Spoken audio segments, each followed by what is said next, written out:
الرئيس السيسي مذكور في كتاب النبي أشعياء من 2600 سنة إن على أيامه هتحصل مجاعة كبيرة في أرض مصر كعلامة من علامات نهاية التاريخ، مكتوب عنه بالنص وهو نفسه مش عارف. وأغلق على المصريين في يد مولى قاسي فيتسلط عليهم ملك عزيز يقول السيد الرب. السيسي غالق على المصريين، خد الانتخابات دي وهياخد الانتخابات اللي بعديها، وهو غالق على المصريين وقاعد على عرش مصر بالقوة بالقوة، فاهمني؟ فغالق على المصريين. مكتوب عنه إيه؟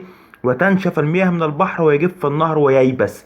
اول علامة هتحصل في الايام اللي احنا عايشين فيها ان سد النهضة الاثيوبي هيجعل تلتين الزراعة في مصر تتمحي. تلتين الزراعة في مصر تتمحي في الوقت ده. كيلو الخضار هيبقى بجرام من الذهب، والثروة الحيوانية هتسقط، والفراخ هتغلى، والحاجة اللي الناس بتاكلها مش هتلاقيها، ومش هنعرف نستوردها من بره بسبب سعر الدولار الغالي.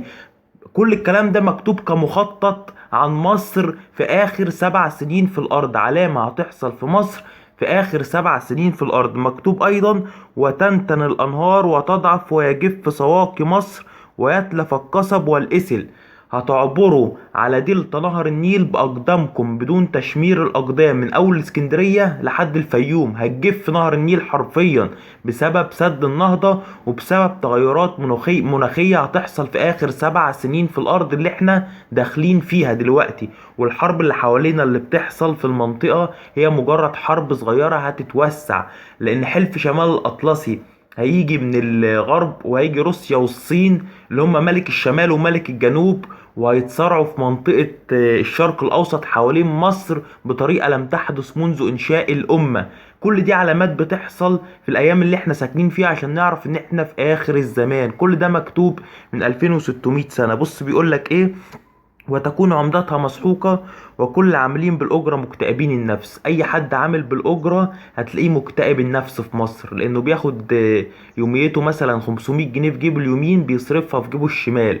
والشباب دلوقتي علشان تتجوز بقت محتاجة أكتر من 500 ألف جنيه، ده غير الشقة وغير العفش، والغاز غلي والكهرباء غليت والخضار غلي وكل حاجة غليت، والناس ماشية تكلم نفسيها. فبيقولك في النبوة وكل عاملين بالأجرة مكتئبين النفس. إن رؤساء صوعا أغبياء حكماء مشيري فرعون مشورتهم بهيمية. بص اللفظ قالك إيه: المسؤولين في مصر مش عارفين يديروا الأزمة بشكل صح ولا يسيطروا على التجار. ليه بقى؟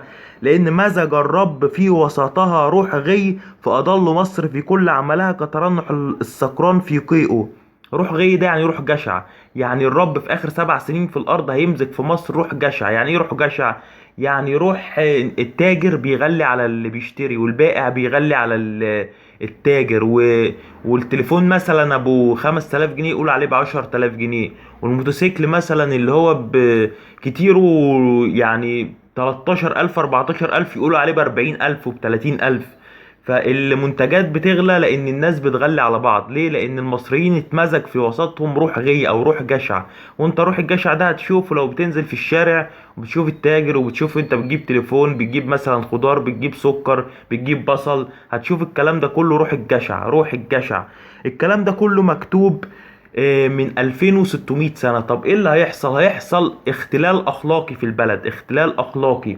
مش هيحصل ثورة مجاعة، هيحصل انهيار اخلاقي. هيقولك ايه: واهيج مصريين على مصريين فيحارب كل واحد اخاه وكل واحد صاحبه، مدينة مدينة ومملكة مملكة. هتلاقي المصريين دلوقتي مش سالكين مع بعض، انت وابن عمك مش سالكين مع بعض، انت وصاحبك مش سالكين مع بعض. الناس في مصر بقت حياتهم بتطوف حوالين الفلوس او المال، فمش سالكين مع بعض. هو ده اللي مكتوب في النبوة عن احداث نهاية الزمان والعلامات اللي بتحصل في ارض مصر. بيقولك وتهرق روح مصر داخلها وافني مشورتها فيسألون الاوثان والعازفين واصحاب التوابع والعرافين.